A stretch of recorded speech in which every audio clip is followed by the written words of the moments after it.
Leagues on the Amazon by Jules Verne. Part 2. The Cryptogram. Chapter 15. The Last Efforts. The magistrate, however, was not the only one who passed his time unprofitably. Benito, Manuel, and Minha tried all they could together to extract the secret from the document on which depended their father's life and honor. On his part, Fragoso, aided by Lina, could not remain quiet, but all their ingenuity had failed, and the number still escaped them. "Why don't you find it, Fragoso?" asked the young mulatto. "I will find it," answered Fragoso. And he did not find it.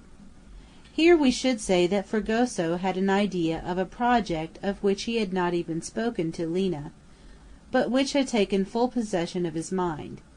This was, to go in search of the gang to which the ex-captain of the woods had belonged, and to find out who was the probable author of this cipher document, which was supposed to be the confession of the culprit of Tijuco.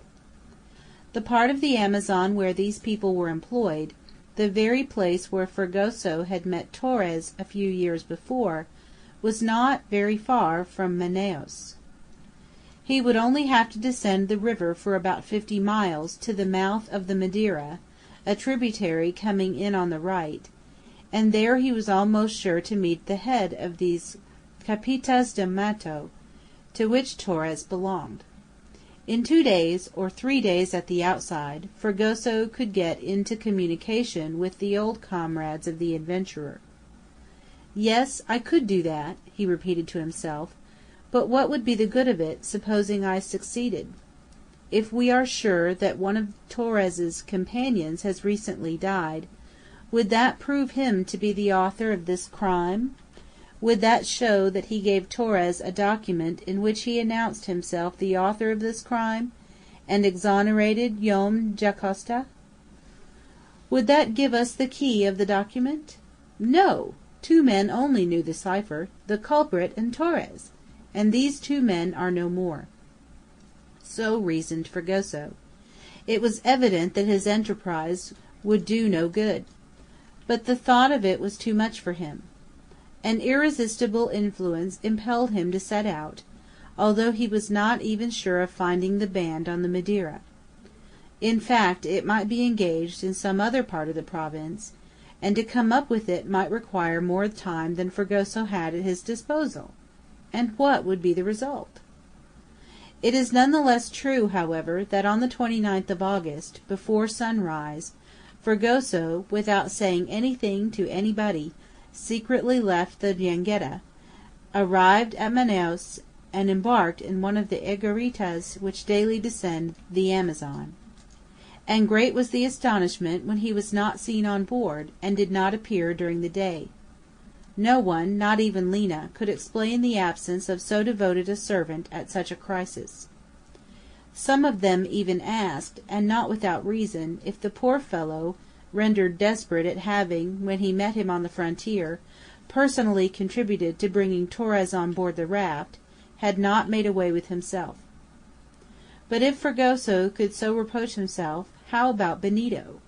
In the first place, at Iquitos he had invited Torres to visit the fazenda; in the second place he had brought him on board the jangada to become a passenger on it; and in the third place, in killing him, he had annihilated the only witness whose evidence could save the condemned man.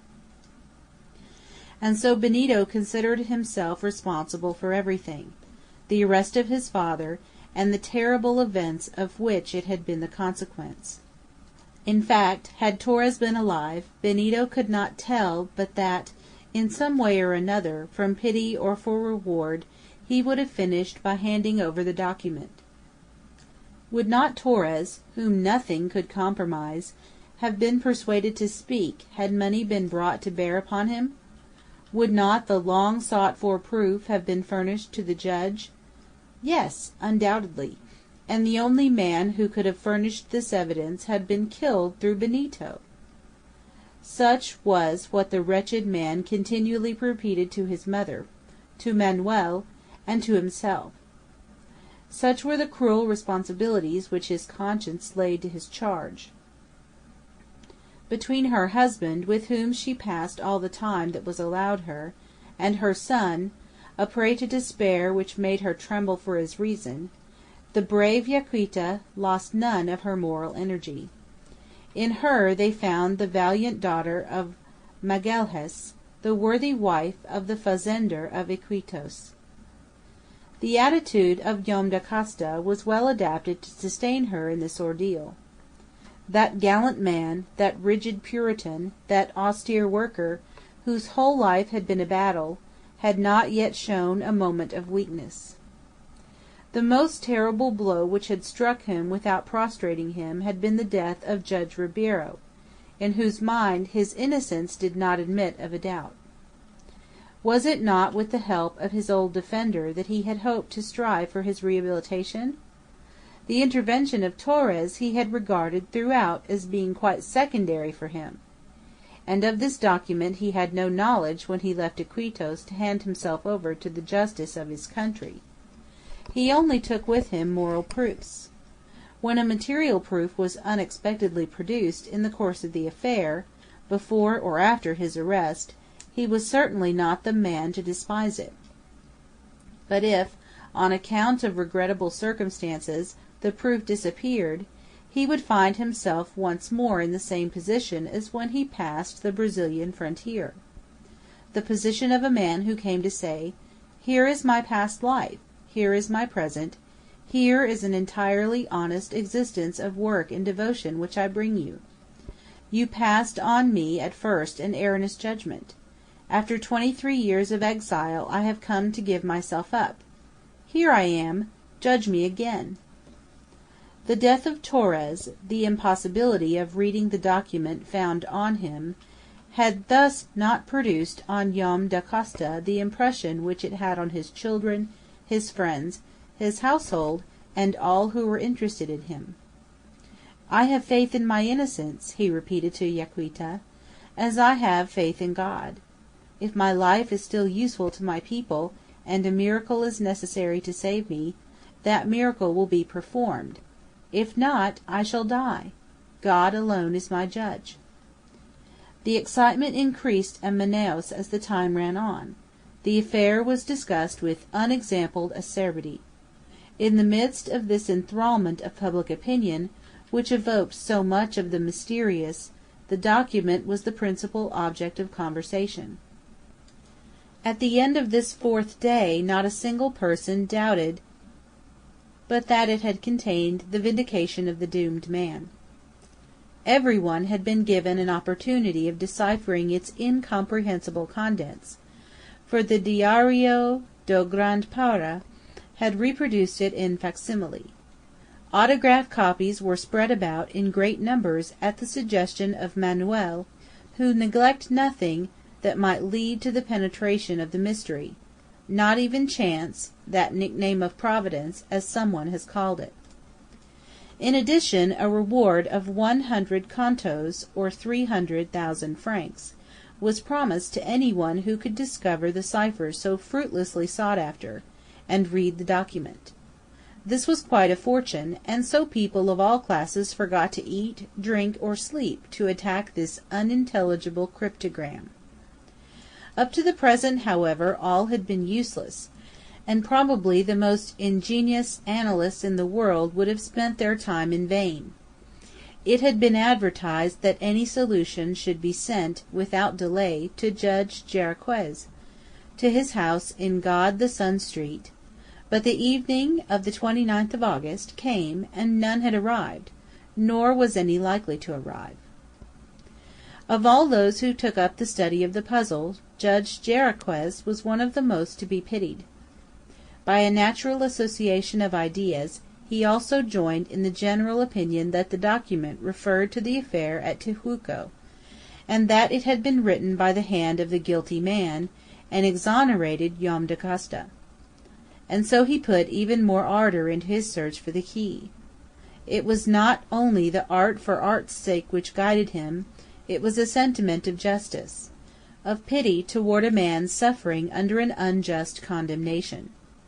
If it is the fact that a certain quantity of phosphorus is expended in the work of the brain, It would be difficult to say how many milligrams the judge had parted with to excite the network of his sensorium, and after all, to find out nothing, absolutely nothing. But Jarriquez had no idea of abandoning the inquiry. If he could only now trust to chance, he would work on for that chance. He tried to evoke it by all means possible and impossible. He had given himself over to fury and anger, and what was worse, to impotent anger. During the latter part of this day he had been trying different numbers selected arbitrarily, and how many of them can scarcely be imagined. Had he had the time, he would not have shrunk from plunging into the millions of combinations of which the 10 symbols of numeration are capable. He would have given his whole life to it at the risk of going mad before the year was out. Mad! Was he not that already? He had the idea that the document might be read through the paper, and so he turned it round and exposed it to the light, and tried it in that way. Nothing. The numbers already thought of, and which he tried in this new way, gave no result. Perhaps the document read backward, and the last letter was really the first, for the author would have done this had he wished to make the reading more difficult. Nothing. The new combination only furnished a series of letters just as enigmatic. At 8 o'clock in the evening Jarriquez, with his face in his hands, knocked up, worn out mentally and physically, had neither strength to move, to speak, to think, or to associate one idea with another. Suddenly a noise was heard outside. Almost immediately, notwithstanding his formal orders, the door of his study was thrown open. Benito and Manuel were before him, Benito looking dreadfully pale, and Manuel supporting him, for the unfortunate young man had hardly strength to support himself. The magistrate quickly arose. "What is it, gentlemen? What do you want?" he asked. "The cipher! The cipher!" exclaimed Benito, mad with grief. "The cipher of the document!" "Do you know it, then?" shouted the judge. "No, sir," said Manuel. "But you—" "Nothing! Nothing!" "Nothing!" gasped Benito, and in a paroxysm of despair he took a knife from his belt and would have plunged it into his breast had not the judge and Manuel jumped forward and managed to disarm him. "Benito," said Jarriquez, in a voice which he tried to keep calm, "if your father cannot escape the expiation of a crime which is not his, you could do something better than kill yourself." "What?" said Benito.